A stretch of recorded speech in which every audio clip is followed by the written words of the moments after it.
Bien, muy buenos días, delegada del Gobierno aquí en Madrid y delegado del Gobierno en Cantabria, secretarios de Estado de la Administración General del Estado, autoridades, compañeros, alcaldes de muchos municipios españoles, señoras y señoras.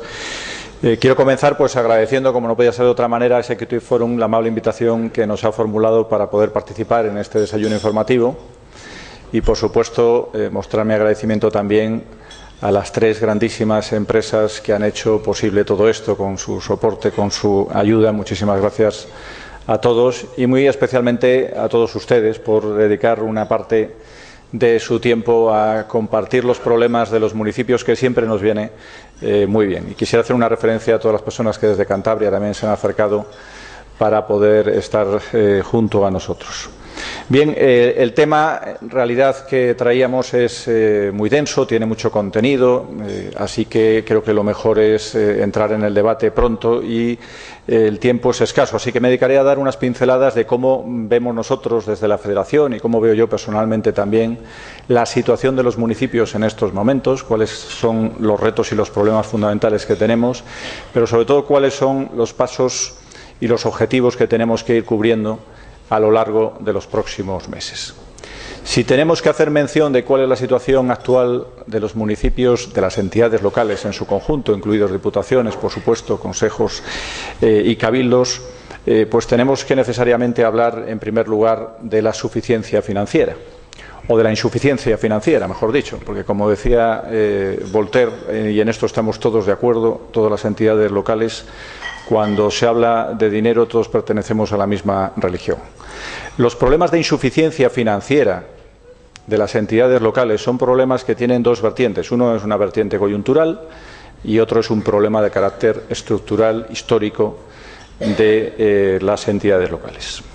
El problema coyuntural es un problema de la crisis económica. Se ha producido un descenso generalizado de todos nuestros ingresos.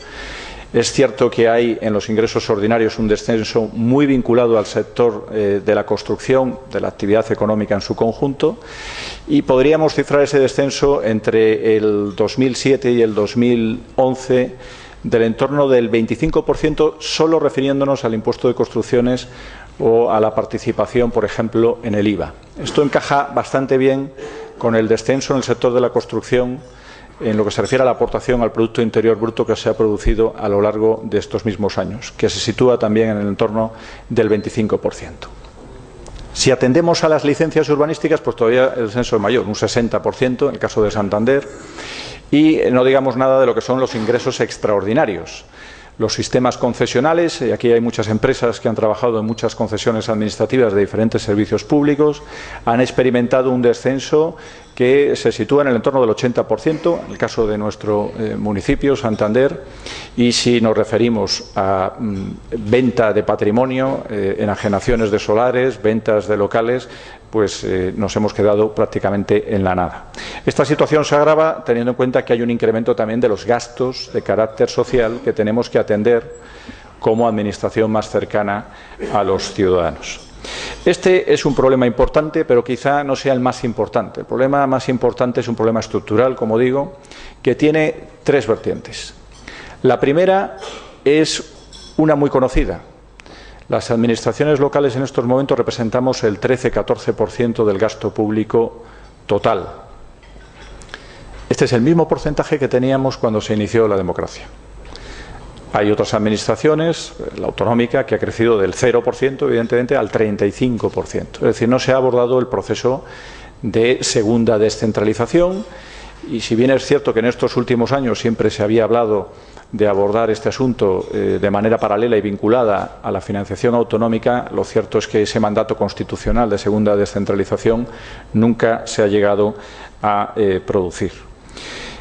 Este valor es muy inferior al de la Unión Europea. La Unión Europea tiene un porcentaje del entorno del 23%. Si miramos a Italia o miramos al Reino Unido, se sitúa en el 27%. Y si tomamos de ejemplo a Dinamarca, el porcentaje de gasto público municipal asciende casi al 60%. Luego, aquí queda un recorrido importante por realizar. En segundo lugar, tenemos algo que también hemos señalado desde la Federación en muchísimas ocasiones, y es una falta de equilibrio una desigualdad en el plano fiscal. Si estamos aquí en Madrid, un ciudadano paga sus impuestos y por cada 100 euros que paga, 7 van a parar al ayuntamiento, aproximadamente 40 van a parar a la comunidad autónoma y el resto al Estado. Es cierto que nosotros, las entidades locales, tenemos una participación en los ingresos del Estado, pero es cierto también que seguimos sin tener una participación en los ingresos de las comunidades autónomas, que es una cuestión que venimos también desde la Federación reclamando desde hace muchísimo tiempo y que genera esos desequilibrios también a la hora de poder hacer frente a los gastos necesarios. Y por último, quizá el más conocido, lo que se conocen como las competencias impropias, los gastos no obligatorios. Se llame como se llame, esto representa un valor del entorno del 25% de los gastos que asumimos los ayuntamientos. Este porcentaje oscila entre el 20% para municipios medianos grandes. Santander tiene un estudio de la Universidad de Cantabria que lo cifra en el 18% y el 30-35% de los municipios de menos de 20.000 habitantes. Lo cierto es que quiero dar 3 cifras. El gasto no obligatorio probablemente supere los 10.000 millones de euros. Luego estamos hablando de cifras muy importantes. Gastos que asumimos por una obligación moral y ética, pero que realmente son gastos de servicios y de competencias que residen en otro tipo de administraciones. Y daré 2 datos más. 2/3 del gasto que nosotros ahora mismo estamos asumiendo en este concepto está destinado a gasto de carácter social. Y el 70% de todo este gasto que realizamos, que en buena lid no debiéramos realizar, el 70% es gasto corriente, no es gasto vinculado a la infraestructura, sino es gasto para poder hacer frente fundamentalmente a esa cuestión de carácter social. Luego, este es más o menos el panorama que tenemos desde el punto de vista financiero. Yo, para describir la situación actual, simplemente me referiré a una segunda cuestión, la cuestión política, que creo que es importante. Yo creo que no podemos decir que las administraciones locales tengamos cierta debilidad política en el plano de la distribución territorial, administrativa, me refiero. No lo voy a decir porque no creo que sea así, pero desde luego no tenemos la fortaleza de otras administraciones. Y esos problemas de segunda descentralización que no se han abordado hasta la fecha, pues pueden ser causa de ese estado de falta de equilibrio también entre lo que es el poder ejecutivo. Poder no es una palabra que nos guste demasiado, pero la capacidad ejecutiva y el poder político real. Nosotros tenemos participación en órganos de decisión, por supuesto, pero de manera muy limitada. Nuestro foro más importante es la Comisión Nacional de Administración Local, que es una comisión a la que se nos cita desde el Estado. Y de la misma manera que tengo que decir que con el gobierno de Mariano Rajoy ya se nos ha citado, aquí está el secretario de Estado, al menos en 3 ocasiones, amén de otro tipo de reuniones que hayamos tenido, lo cierto es que en los 2 años precedentes ni siquiera se nos había convocado a ninguna de las reuniones. Luego dependemos de la voluntad del gobierno de turno para poder participar en un foro de la importancia de esto. Es importante que tengamos más peso en algunos órganos de participación. Ahora escuchaba al presidente de ON decir y hablar de la importancia del sector energético en los municipios. Claro que sí, el 70% del consumo energético en este país se produce en las ciudades, en los municipios. Sin embargo, las entidades locales no tienen ningún tipo de participación activa en lo que es los órganos de decisión de hacia dónde tiene que ir, por ejemplo, los fondos en materia energética. Luego, yo creo que ahí hay mucho recorrido para seguir trabajando en una participación real de carácter más institucional de las entidades locales. ¿Por qué esto es así? Probablemente por nuestra propia configuración. Tenemos una grandísima diversidad, es decir, somos más de 13.000 agentes. No somos los 8.116 ayuntamientos, porque además de los que tienen reconocimiento constitucional, luego están los otros, las entidades locales menores, las mancomunidades, los órganos de comarcas, etcétera, etcétera, etcétera.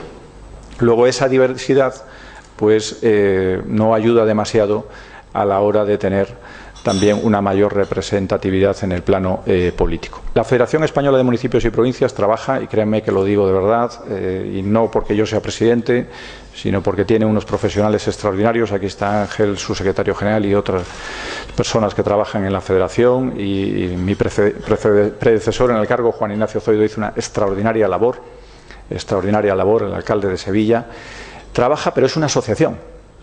Y por lo tanto es como cualquier asociación. Uno forma parte o no forma parte de ello si quiere formar parte.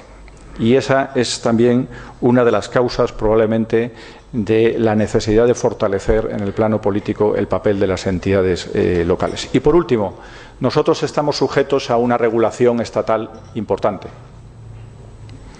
Es lógico, las comunidades autónomas no tanto. ¿Por qué? Porque las comunidades autónomas tienen un cierto blindaje con unos estatutos de autonomía que con ese carácter orgánico pues les equipara al rango constitucional. Hacer cualquier cambio en una comunidad autónoma requiere meditar mucho sobre el alcance que tienen esos cambios para no afectar los propios estatutos de autonomía. Con las entidades locales no pasa lo mismo. Luego siempre es más sencillo poder actuar donde se puede actuar desde el punto de vista jurídico. Esa es la situación en estos momentos. Luego, con esta situación y con este panorama, tanto en el plano financiero como en el plano político, tenemos que afrontar a lo largo de los próximos meses importantes retos. El primero de ellos es un compromiso que tenemos con el Estado, con nuestro Gobierno, que es un compromiso serio para el cumplimiento de la Ley de Estabilidad Presupuestaria. Esto no es un reto de futuro porque es un reto de presente. Y aquí todos sabemos de esas dos palabras mágicas que son el déficit y la deuda. En materia de déficit, las administraciones locales cerramos el año 2011 con un 0,038% del Producto Interior Bruto. Esto es aproximadamente un 0,08%, representa de desviación sobre los objetivos que teníamos marcados. Somos, por lo tanto, la administración que mejor ha cumplido los objetivos de déficit a lo largo del año pasado. Las cifras indican que en este año 2012 vamos por el buen camino. La senda es la correcta para poder cumplir también los objetivos de déficit. Y el compromiso que recientemente adquirimos con el Gobierno para los años 13, 14 y 15 es del déficit cero. Luego es un compromiso exigente y estricto que hemos asumido porque creemos que somos capaces de llevar a cabo gracias al esfuerzo de austeridad en el gasto, gracias al trabajo que se viene haciendo en los distintos ayuntamientos. Yo quiero decir que las entidades locales han hecho un enorme trabajo de responsabilidad a la hora de ajustar sus cuentas a lo que realmente se ingresa. Y quiero decirlo porque es cierto. Y hemos adelgazado quizá con mayor agilidad o mayor rapidez, pero el problema es que nos queda ya muy poca grasa, tenemos muy poco margen para poder adelgazar más. Por eso se generan, como se generan en muchos sitios, tensiones de tesorería. Y para aliviar esas tensiones de tesorería también es necesario decir aquí que nos ha venido extraordinariamente bien que se nos haya permitido devolver la liquidación negativa del año 2008 y 2009, en vez de en 60 mensualidades, en 120 mensualidades, porque eso ha supuesto una inyección de cerca de 600 millones de euros de liquidez, que se nos haya adelantado la participación de lo que es la liquidación positiva del año 2010 a comienzos de año y, sobre todo, que se nos haya puesto en marcha pues ese plan de pago a proveedores que ha supuesto que muchos municipios, cerca de 3.777 municipios, hayan agarrado esos 9.600 millones de euros para pagar a cerca de 115.000 pequeñas, medianas empresas y autónomos que necesitaban mantener su actividad económica y mantener su empleo. En materia de deuda, me gustaría fijar cuál es la situación real. La deuda del conjunto de las entidades locales en este país asciende al 3,5% del Producto Interior Bruto. La de las comunidades autónomas creo que es el 14% y la de la Administración General el 58%. Esto significa que la deuda de todas las entidades locales es aproximadamente el 4,5% del conjunto de la deuda pública en España. Y si además cogemos la deuda privada, estaremos hablando del 0,86%. ¿Quiere decir que no tengamos ningún problema de endeudamiento? No quiere decir eso, pero también estos datos reflejan con claridad que el problema de la deuda pública es un problema en el que nosotros estamos inmersos, pero desde luego el origen del endeudamiento público no reside precisamente en lo que son las entidades locales. Tenemos un compromiso igual de exigente que el anterior para seguir mejorando nuestras finanzas y por eso en el año 2012, en este segundo trimestre, se han conseguido rebajar los niveles de endeudamiento que teníamos en el conjunto de las entidades locales. Luego, en este apartado tenemos una gran disciplina y sobre todo un gran compromiso con el Gobierno de Mariano Rajoy para seguir formando parte del conjunto de reformas que se están acometiendo. La segunda cuestión, el segundo gran reto para el futuro, el reparto competencial. Una administración, una competencia, evitar duplicidades. Yo, en mi opinión, creo que esto, que forma parte de la reforma que se ha establecido de la Ley de Bases de Régimen Local, del proyecto de racionalización y sostenibilidad de la administración local, es lo más importante, lo que más ahorro puede conseguir, donde realmente tenemos un reto de transformar el sector público en este país para avanzar de una manera decidida a la mejora de nuestra eficiencia. Aquí hay que tener en cuenta los servicios que prestamos, que se corresponden con competencias que no son nuestras, y hay que tener en cuenta también aquellos servicios que prestamos que compartimos con otras administraciones en una especie de totum revolutum de la distribución competencial. Solo en el primero de los casos, teniendo en cuenta, por ejemplo, la educación y la sanidad, estamos hablando de una cifra que puede rondar el entorno de los 3.500 millones de euros de inversión en servicios que ahora mismo estamos desarrollando, pero que realmente corresponden a competencias que son nuestras. Luego, yo creo que esta es una cuestión de sentido común que hay que abordar en el marco de esa reforma planteada y que es muy importante para mejorar la eficiencia como país. En tercer lugar, la mejora de la financiación local. Lo anterior ya es un avance importante en la mejora de la financiación local. El objetivo, ya lo he mencionado antes, poder realizar una distribución fiscal suficientemente equilibrada para poder participar en los ingresos que se reciben por otras administraciones. Pero la propia reforma de la ley avanza en algo que no se ha comentado mucho en los medios de comunicación, pero que es importantísimo y que tiene que ver con la lealtad institucional. Porque en esta reforma se establece que uno ya no puede legislar pensando que las administraciones locales somos las pequeñas de la familia dentro del conjunto de lo que es Estado, y aquí tenemos siempre que decir que somos tan Estado como son las comunidades autónomas y como la Administración General del Estado, ¿no? Esta cuestión no la repite la Administración General ni la repiten las comunidades autónomas. Si lo repetimos tanto es porque hace falta repetirlo. Pero en esa lealtad institucional pues se evitarán casos como los que, por ejemplo, en mi tierra sucedió cuando se legisló sobre el menor y uno decidió decir, bueno, pues las políticas de menor las lleva a partir de ahora los ayuntamientos, sin ningún tipo de financiación asignada, y ahí te va para que tú te las arregles con la gestión que tienes que realizar. Hay otra cuestión muy importante, y es que en esta modificación planteada se avanza en algo que es de puro sentido común también. Si nosotros prestamos un servicio que no nos corresponde, lo lógico es tener por parte de la Administración a la que le corresponde esa competencia la financiación asegurada al 100% y con una cierta garantía de estabilidad. Luego, se está avanzando en este campo y se está avanzando también por vía de la reforma que está planteada. El cuarto tiene que ver con incrementar ese peso político al que hacía mención antes, y aquí pues tengo que volver a decir lo que siempre decimos, y están mis compañeros de la FEN y si no lo dijera pues no sería buen presidente.